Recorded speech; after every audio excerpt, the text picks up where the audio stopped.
हमारे साथ बने हुए हैं ऑल इंडिया फॉरवर्ड ब्लॉक जोड़ा साकू बहु बाजार बड़ा बाजार लोकल कमेटी के जनरल सेक्रेटरी और All India Forward Bloc local Kolkata district committee member Mukhtar Alam साहब।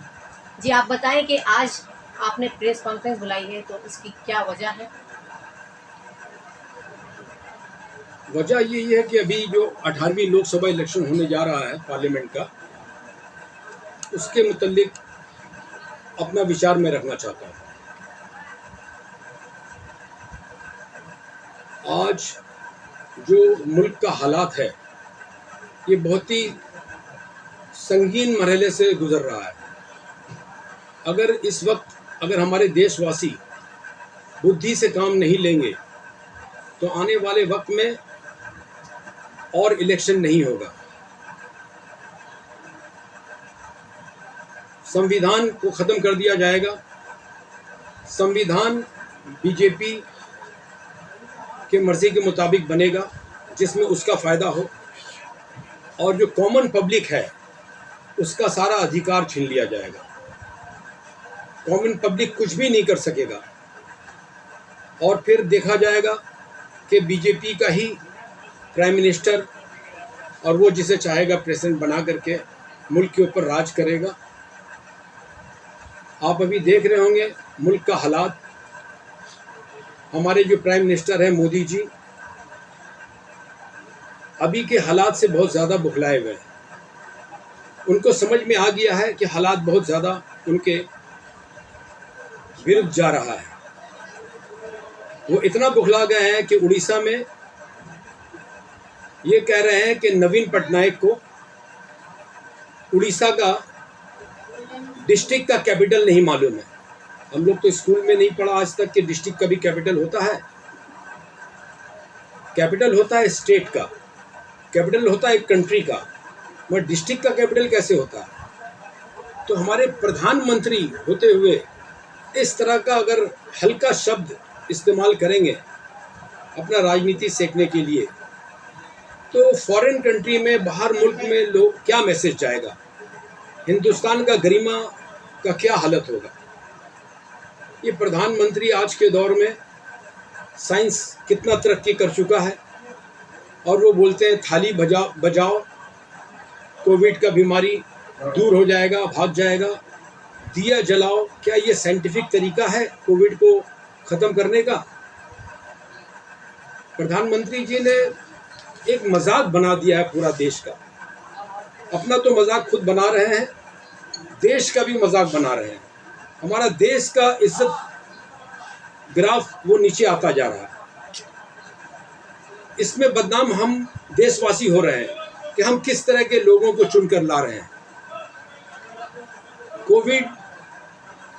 कोविड के टाइम में आपने देखा होगा लाश का अंबार लग गया, लाशों को गंगा में बहाना पड़ा। लोगों के पास लकड़ी नहीं था, पैसा नहीं था कि लाश को जलाया जाए। इससे बड़ा दुखद कुछ हो सकता है एक इंसान के लिए कि हमारा अपना कोई मर गया हो और उसे हम अंतिम संस्कार भी नहीं कर सकते।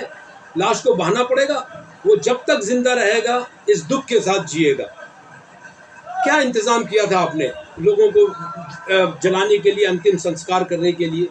क्या आपने किया जो इस तरह का हालात पेश आया कि लोगों को लाश को बहाना पड़ा? आपने एस्ट्राजेनिका से इलेक्ट्रल बॉन्ड के नाम पर कितना पैसा उठाया? 150 का वैक्सीन 750 रुपया बिका, और वो भी आपने किस तरह से उसे इजाज़त दिया वैक्सीन मार्केट में लाने का? पैसा लेकर के आपने जैसा तैसा वैक्सीन छोड़ दिया। आज कितने लोग हार्ट अटैक से मर रहे हैं। जिसने भी कोविड का इंजेक्शन लिया है, कोविशील्ड, आज हार्ट अटैक का रेट देखिए कितना बढ़ गया है। आज एस्ट्राजेनेका के ऊपर इंग्लैंड से भी केस हो गया है कि उसने गलत वैक्सीन इस्तेमाल किया। उसका बढ़ावा, उसको फरोग किसने दिया? मोदी जी ने दिया। क्या मोदी जी हमारे रक्षक हैं या भक्षक हैं? मोदी जी सिर्फ हिंदू मुस्लिम करते हैं। आज अगर मुसलमान का नाम हटा दिया जाए तो एक दिन भी मोदी जी सत्ते पर नहीं बने रह सकते हैं। सिर्फ ये मंदिर मस्जिद करके हमारे हिंदू भाइयों को बहका करके, डरा करके आज मोदी जी सत्ते में बैठे हुए हैं। मगर अब सबसे अच्छी बात यह है कि आज इस देश के लोग अच्छी तरह समझ चुके हैं मोदी जी का चाल कि ये सिर्फ राम जी के नाम से और धर्म के नाम से, मंदिर मस्जिद के नाम से, जात पात के नाम से ये अपना रोटी सेक रहे हैं। बाकी हिंदुस्तान के लिए ये कुछ भी नहीं कर पा रहे हैं। आज युवा पढ़ लिख करके बेरोजगार है। कहाँ गया 2 करोड़ नौकरी साल का? आज 10 साल में 20 करोड़ नौकरी कहाँ गया? स्टैटिक्स उठा करके देखिए, 8 लाख नौकरी दिया गया है। 8 लाख नौकरी में क्या हो जाएगा इस देश का 150 करोड़ जनता का? आज युवा बेकार है। पढ़ लिख करके ग्रेजुएट होने के बाद, एमएससी बीएससी करने के बाद लोग बेकार पड़े हुए हैं। लोगों के पास नौकरी नहीं है। 15,000 10,000 के नौकरी के लिए लोग परेशान हैं। पीएचडी वाला पियोन के जॉब के लिए अप्लाई कर रहा है। इतना बुरा हाल है। पीएचडी पढ़ने के बाद क्या पियोन का जॉब करेगा इंसान? क्यों करता है? मजबूरी है कि खाने का लाला पड़ गया है। 2 वक्त का रोटी दे करके मोदी जी क्या समझते हैं कि बस लोगों को बेवकूफ़ बना देंगे। 2 वक्त की रोटी से इंसान का जिंदगी गुजर जाएगा, उसके परिवार में और भी कुछ नहीं है। 2 वक्त की रोटी से क्या उसके बच्चे पढ़ लिख लेंगे, कुछ बन जाएंगे? आपने गरीब को और गरीब बना दिया है। लोगों को एजुकेशन से वंचित कर रहे हैं। एजुकेशन का म्यार बहुत नीचे गिरा दिया आपने, ताकि लोग यहाँ, इस देश के लोग जाहिल रहें। इस देश के लोग अगर पढ़ लिख लेंगे तो उनसे सवाल करेंगे, उनके अंदर सोच समझ आ जाएगा। आप अपनी जहालत के साथ लोगों को भी जाहिल बना करके रखना चाहते हैं। आप तो झूठ का पलंडा आपने बना दिया है। इतना झूठ बोल रहे हैं कि हर लोग जानता है कि मोदी झूठ के सिवा और कुछ नहीं बोलता है। और आपकी गारंटी क्या है? यही झूठ आपकी गारंटी है। बहुत अफसोस के साथ बोलना पड़ रहा है मोदी जी कि आप प्राइम मिनिस्टर होकर के हमारे देश के नाम को आपने डुबा दिया। मोदी जी, वो अलग बात है कि आपने सारे मीडिया को खरीद रखा है, मीडिया आपका गुण गाती है, मगर मीडिया का भी एक ज़मीर है। और एक मीडिया जो है वो डेमोक्रेसी का 4th पिलर है। आपने उस 4th पिलर को डिमोलिश किया है, उसका गरिमा को आपने गिरा दिया है। मीडिया आज आपके इशारे पर नाच रही है और आपका सारा ऐप मीडिया छुपाती है, मगर फिर भी छुप नहीं पा रहा है। आज सोशल मीडिया में आपका क्या हाल है? आपका सोशल मीडिया पर कोई कंट्रोल नहीं था, कोई कंट्रोल नहीं कर पाए आप। और आज सोशल मीडिया के जरिए आज इतना आप बदनाम हो चुके हैं, आपका हर चीज़ इतना ज़्यादा लोगों के सामने आ चुका है कि आज मुसलमान को भूल जाइए। मुसलमान तो खामोशी से बैठा है, हिंदू आपके खिलाफ खड़े हो गए हैं, क्योंकि हिंदुओं को समझ में आ गया है कि मंदिर मस्जिद से हमारा पेट नहीं भरने वाला है, मंदिर मस्जिद से ये देश का तरक्की होने वाला नहीं है। मोदी जी, किसान को आप क्या दे रहे हैं? लाठी। किसान को आप आतंकवादी बोलते हैं। ये किसान जो हमारे लिए रोटी पैदा करता है, क्या उसका मेहनत का उसको सही मुआवजा नहीं मिलना चाहिए?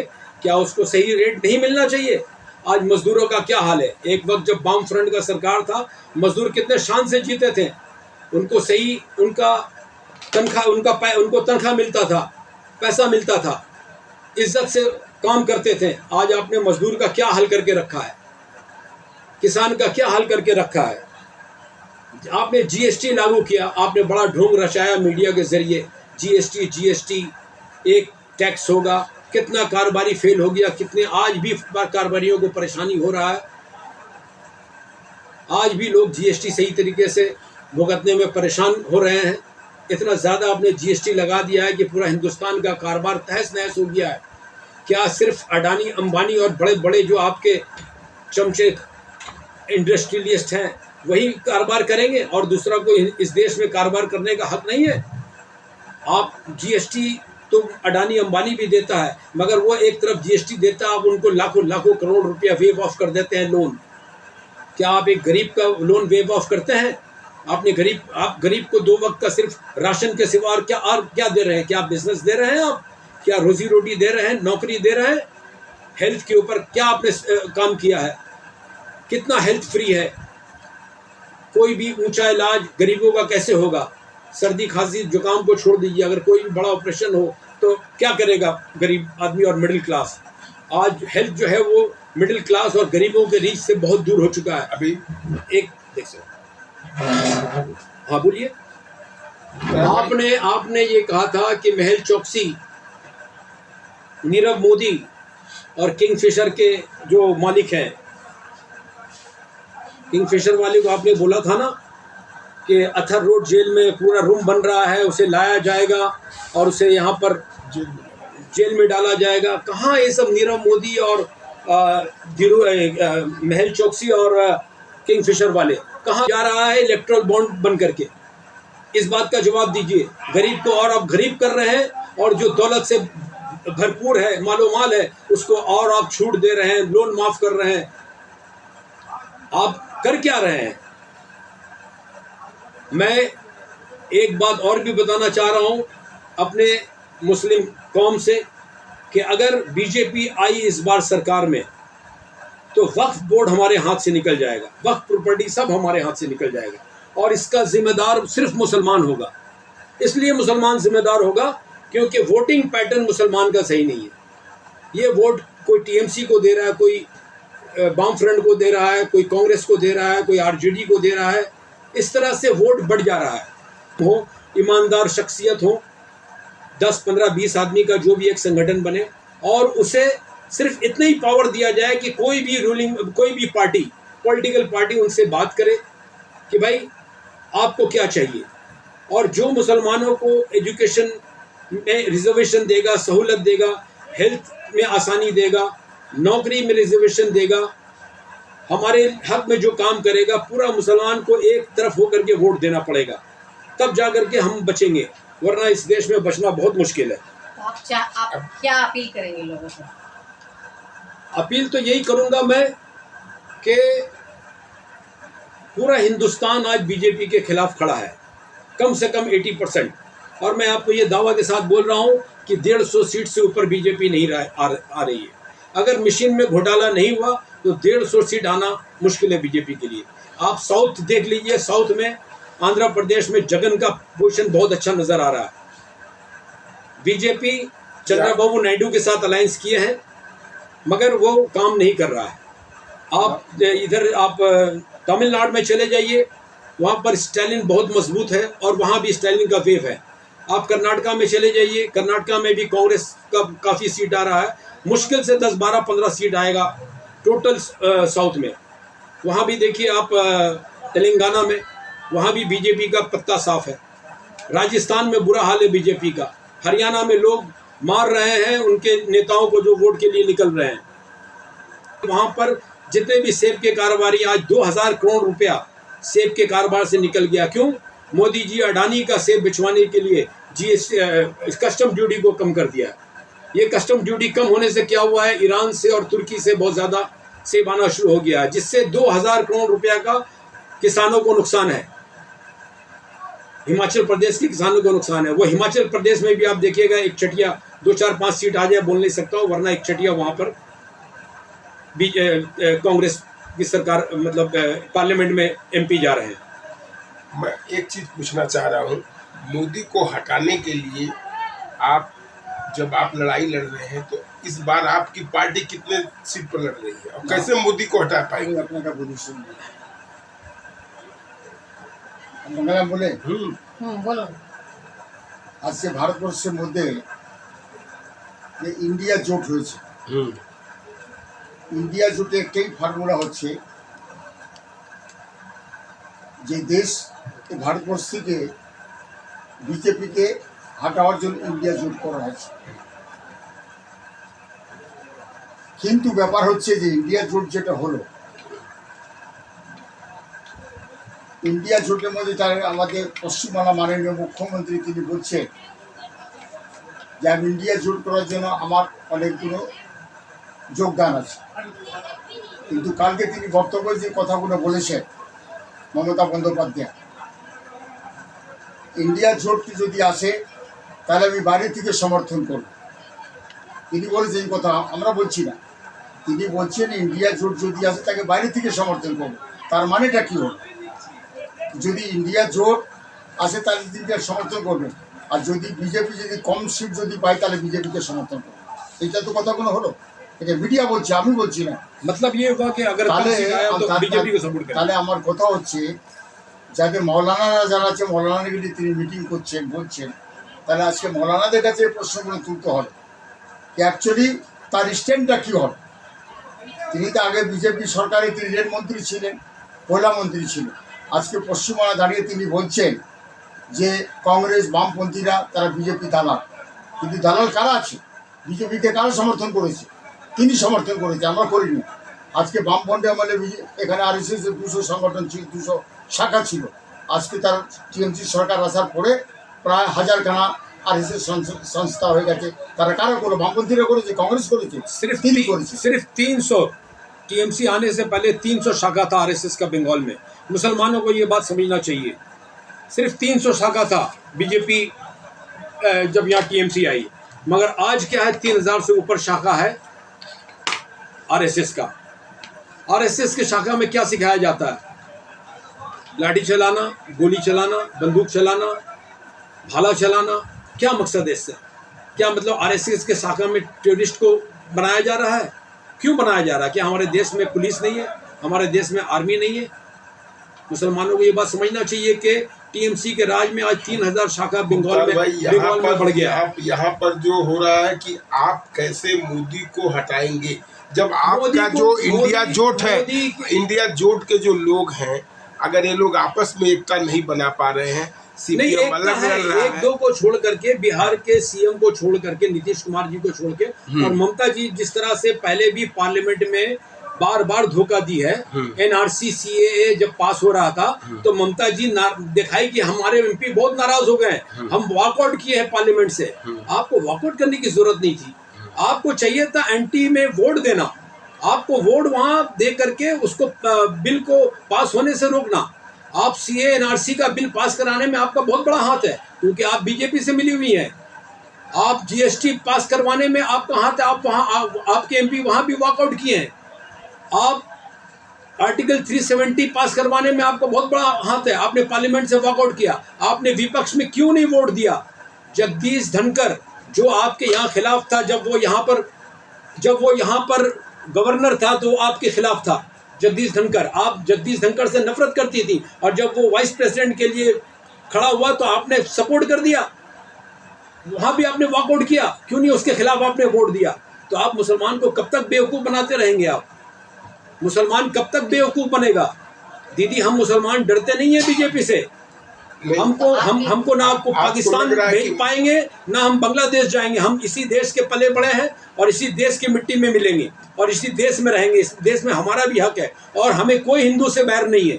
हिंदू मुस्लिम सब एक है। आपने ये नेशनल इंटीग्रिटी और कम्युनल हार्मनी को आपने खराब किया है, वरना हम 10 साल पहले हिंदू मुस्लिम भाई भाई के जैसे इस देश में रह रहे थे। फॉरवर्ड ब्लॉक इस बार कितना सीट पर लड़ रही है? আমি বলি আপনাকে, ফরওয়ার্ড ব্লক 3 সিটে আমরা কন্টেস্ট করছি। একটা হচ্ছে বারাসাত, একটা হচ্ছে কুচবিহার, একটা হচ্ছে পুরুলিয়া। বামফ্রন্টে যখন মিটিং হয়েছিল তখন RSP, ফরওয়ার্ড ব্লক, CPI আমরা ছিল। তখন অধীর রঞ্জন চৌধুরী বললো আমি CPM এর সঙ্গে কথা বলবো, অন্য দলের সঙ্গে কথা আমরা বলবো না। আমরা বামফ্রন্টের পক্ষ থেকে আমরা এইটা বলেছিলাম যে বামফ্রন্ট যখন একটা নীতি আদর্শ করে যখন বামফ্রন্ট চলছে, বামফ্রন্টের সঙ্গে সঙ্গে মিলে কথাগুলো বলতে হবে। আমরা বলেছিলাম যে আমরা কংগ্রেসের সঙ্গে আমরা অ্যালায়েন্স করবো না। আমরা আগেও আমাদের বামফ্রন্টের নেতা ভাইস প্রেসিডেন্ট অশোক ঘোষ যখন ছিল তখন বলেছিলেন বিমান বস্তুর কংগ্রেসের সঙ্গে অ্যালায়েন্স করা আমাদের ঠিক হবে না। আজকেও আমরা বলেছি বামফ্রন্টের মিটিং আমাদের রাজ্য কমিটির সাধারণ সম্পাদক নরেশ চৌধুরী বলেছেন আমরা কংগ্রেসের সঙ্গে আমরা অ্যালায়েন্স করবো না, আমরা পশ্চিমবাংলা কংগ্রেসের সঙ্গে অ্যালায়েন্স আমরা করছি না। তার জন্য আমরা কুচবিহার, পুরুলিয়া এবং এই বারাসাতে আমাদের পার্টি এককভাবে আমরা লড়াই করছি, কিন্তু আমাদের কংগ্রেসের সঙ্গে আমরা অ্যালায়েন্স আমরা করবো না। আমাদের যেখানে বামফ্রন্ট ক্যান্ডিডেট আছে সেখানে আমাদের ফরওয়ার্ড ব্লক যারা কর্মীগুলো আছে, যারা সমর্থকরা আছে, তারা বামফ্রন্টকে ভোট দেবে, কিন্তু কংগ্রেসকে আমরা সমর্থন করছি না। এই আমাদের ফরওয়ার্ড ব্লক স্টেট আমাদের আছে। তাহলে আপনাদের মেসেজ। एक बात में, आप टाटा को भगाने के बाद आपने कितना इंडस्ट्री को लाया, आपने कई करोड़ रुपया खर्चा किया बंगाल समिट करके, मगर कोई भी इंडस्ट्री आया क्यों? क्योंकि आपके पॉलिसी से इंडस्ट्री वाले डरते हैं, वो आपके पॉलिसी से नाराज हैं। आप इतना अच्छा कंपनी को, टाटा कंपनी को भगा करके आपने बंगाल के लिए क्या किया? आपने तो लूट मचा रखा बंगाल में। आपका मंत्री संतरी सब जेल में है। पार्थो चैटर्जी आज तक जेल में सड़ रहा है, ज्योति प्रियो मलिक आज जेल में है, आपका अनुब्रत मंडल जो गुंडा है बीरभूम का, वो आज जेल में है। हर तरफ से करोड़ों करोड़ रुपया निकल रहा है। बाली चोरी कर रहे हैं आप, कोयला चोरी कर रहे हैं आप, कोरू का स्मगलिंग कर रहे हैं आप। क्या ये सब काम आपका है? हरीश मुखर्जी रोड का कई बिल्डिंग आप खरीद चुके हैं, कहाँ से इतना पैसा आ रहा है? आप तो एक मामूली साड़ी और हवाई चप्पल पहनने वाली औरत थी। हम लोगों ने सोचा था कि नहीं, बंगाल को एक नेता मिली है, मगर नेता के रूप में तो आप क्या क्या लूट मचा रखा है आपने। कल को पता चलेगा हरीश मुखर्जी रोड का नाम बदल के ममता बनर्जी रोड रखा गया। क्या हो रहा है दीदी आपके राज में? आप मुसलमानों को कब तक डराएंगे बीजेपी से? मुसलमान खुदा के सिवा किसी और से नहीं डरता है। हम समझ चुके हैं दीदी, मुसलमान समझ चुका है, और आपका ज़्यादा दिन ये खेल चलने वाला नहीं है। एजुकेशन का मियार आपने बंगाल में बहुत नीचे ला दिया है। आप पैसा लेके 10 लाख 15 लाख लेकर के आप टीचर को नौकरी दिया है, जो 7 क्लास 8 क्लास पढ़ा हुआ टीचर है। हमारे बच्चे स्कूल में जाएंगे, क्या वो पढ़ा पाएगा 7-8 क्लास का टीचर हमारे बच्चों को? क्या किस जगह पर ला करके आपने छोड़ दिया है? दीदी एक बात का जवाब दीजिए कि जिस तरह आप पार्लियामेंट में वॉकआउट करती हैं, NRC, CAA, GST, article 370 Jagdish Dhankhar को लेकर के आप एंटी वोट नहीं देती हैं। अगर आप एंटी वोट देती तो ये सब बिल पास नहीं होता। क्या 2026 में अगर इलेक्शन होगा विधानसभा का पश्चिम बंगाल में, और अगर मान लीजिए कि थोड़ा थोड़ा सीट आता है वाम फ्रंट को और कांग्रेस को, और ये पोजीशन हो जाए कि या बीजेपी को TMC सपोर्ट करे या TMC को बीजेपी सपोर्ट करे, तभी बन सकता है सरकार। तो मैं दावा के साथ बोल रहा हूँ, और ये परिस्थिति बता रहा है कि आप बीजेपी को सपोर्ट कर देंगे और सरकार बनाएंगे यहाँ विधानसभा में। उस टाइम मुसलमान कहाँ जाएगा? आपको ज़रा भी अफसोस नहीं होगा मुसलमान के सीने पर छुरी मारने में? आप मुसलमान के सीने में छुरी मार रही हैं। आप इस चीज़ को बंद कीजिए दीदी। और रहा यहाँ पर जो बीजेपी के 2 कैंडिडेट खड़े हुए हैं, एक तपस राय बहुत अच्छा आदमी है, नो डाउट, आदमी के हिसाब से बहुत अच्छा है, मगर यही तपस राय ने क्या बोला था सुदीप बंदोपाध्याय के बारे में कि सुदीप बंदोपाध्याय बीजेपी का एजेंट है। और हमें भी लोगों को ऐसा लगता है कि सुदीप बंदोपाध्याय बीजेपी का एजेंट है। क्यों? क्योंकि जितना भी मोदी से बातचीत होता है दीदी को बचाने का, या दीदी के भाईपो जो है अभिषेक बनर्जी को बचाने का, या जो भी पॉलिसी का बात होता है, वो आपके सुदीप बंदोपाध्याय के थ्रू होता है। तो जब आपके पार्टी के आदमी तपस राय बोल रहे हैं और वो कुणाल घोष बोल रहा है कि ये एजेंट है बीजेपी का, तो हम वोट किसको देंगे?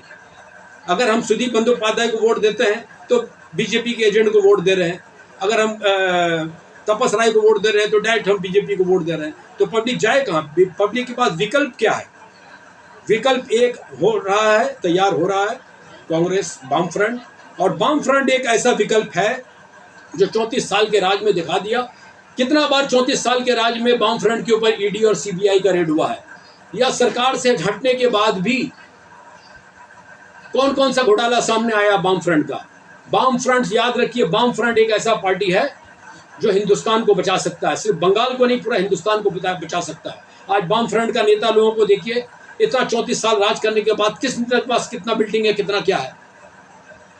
नेता का किसी का कुर्ता फटा हुआ है, किसी का साइकिल पुराना यूज कर रहा है। बुरा हाल में है सब नेता वाम फ्रंट का। क्यों? क्योंकि उसने ईमानदारी से पार्टी को चलाया, इस पश्चिम बंगाल को चलाया।